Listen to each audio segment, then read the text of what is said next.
legit.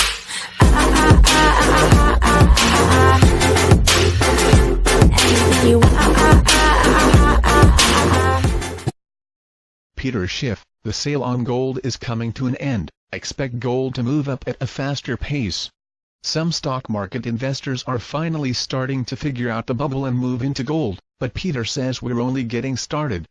Here's more Peter Schiff Peter Schiff podcast. A very volatile and technically weak trading day for the Dow. Here I am for the third day in a row doing a podcast. It's market volatility that has brought me to the mic yet again. The Dow Jones down 525 points. A very volatile and technically weak trading day for the Dow. The market opened down, we quickly sold off, a couple of hundred, but then we rallied back. We got positive. I think we were up 100, maybe more, and then going into the last hour or near the last hour we sold off hard. The Dow was down I think close to 700, I'm not sure exactly, but then, we got a rally.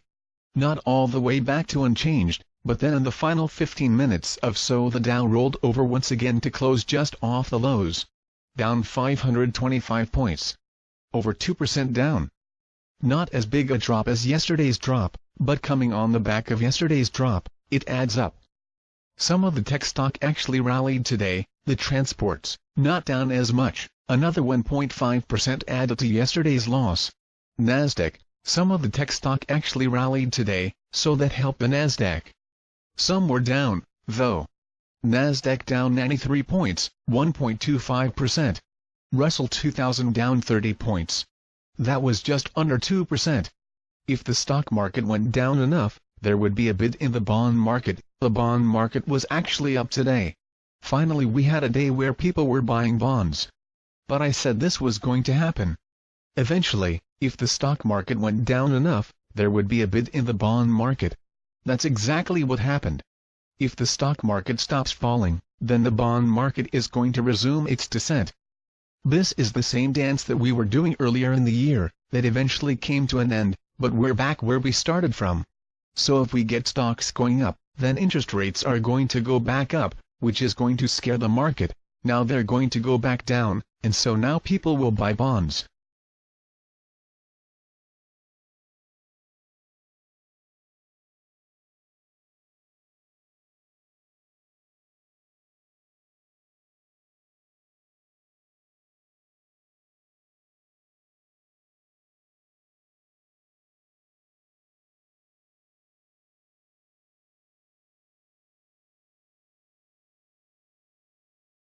Peter Schiff warns Trump tariff put on the stock market is worthless.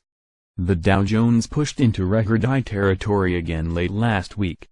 As Peter Schiff pointed out in his latest podcast, Prez. Trump was out there pointing out the record run on Wall Street and claiming responsibility for this bull market. Just turn on Fox News and hardly a segment will go by that somebody isn't reminding you about how great the economy is. Peter said it reminds him how people were talking up George W. Bush before the Great Recession.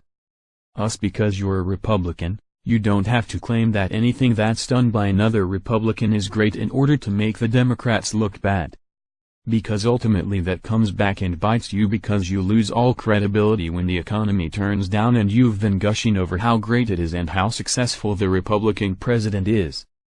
And when it turns out it was just a bubble. It was just an illusion, and when the bubble bursts and the illusion is replaced with a harsh reality, well, you've got nothing, and it makes it easier for the other side to scapegoat capitalism for the problems and hold out more government as the solution. Nevertheless, the markets are going up. One of the reasons is the so-called Trump tariff put.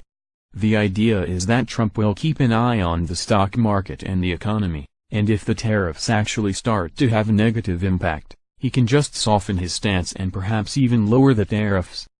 That will rescue the stock market and everything will be fine. In other words, there's this put. So, it's heads the market wins, tails, nobody loses, right?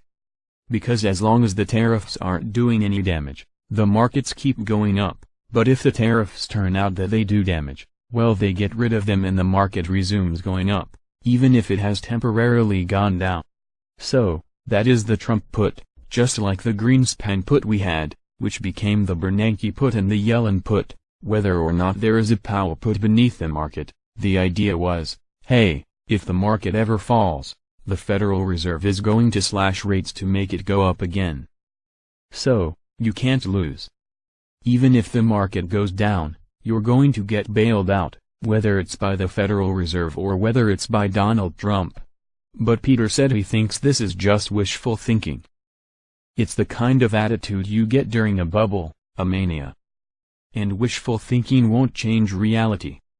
If the stock market really starts to fall, it's not going to matter if we call off the tariffs. Because if the market is falling, chances are it's falling not simply because of the tariffs. I mean, the tariffs might be one element that is a problem for the markets, but it may simply be one of a number, and just getting rid of the tariffs isn't going to be enough to turn around a bear market in stocks, which is long overdue. Actually, the whole Trump put thing may work exactly opposite. Let's say Trump does surrender in the trade war. A lot of people have priced a trade war win into the market. The tariffs are a stick Trump is using to beat the Chinese over the head. The payoff is the US is supposedly going to get these fantastic trade deals when the Chinese finally give in. But if Trump has to take the tariffs away because he has to admit that we're losing because the market is going down, maybe the market is already pricing in all of these promised benefits that are waiting for us at the other side of this trade war, and if the trade war is over and we surrender, if the benefits have already been priced into the market, well now we've got to price those benefits out, whatever they were. So, it's even possible that if the market is falling and then Donald Trump's reaction to a falling market is to back away from the tariffs, the market could actually fall even more. It could accelerate the decline. Peter also offered an interesting analysis of cannabis stocks. There is a great deal of volatility in that market right now. Peter said it reminds him of the dot-com era. It's not that cannabis is a bad industry. But there is a lot of speculation there right now. He said it's indicative of what you see overall during periods of market mania. Make sure you listen to the whole podcast. Peter also gets into home sales, the impact of tariffs on consumer prices here in the US, and a GQ article on Puerto Rico.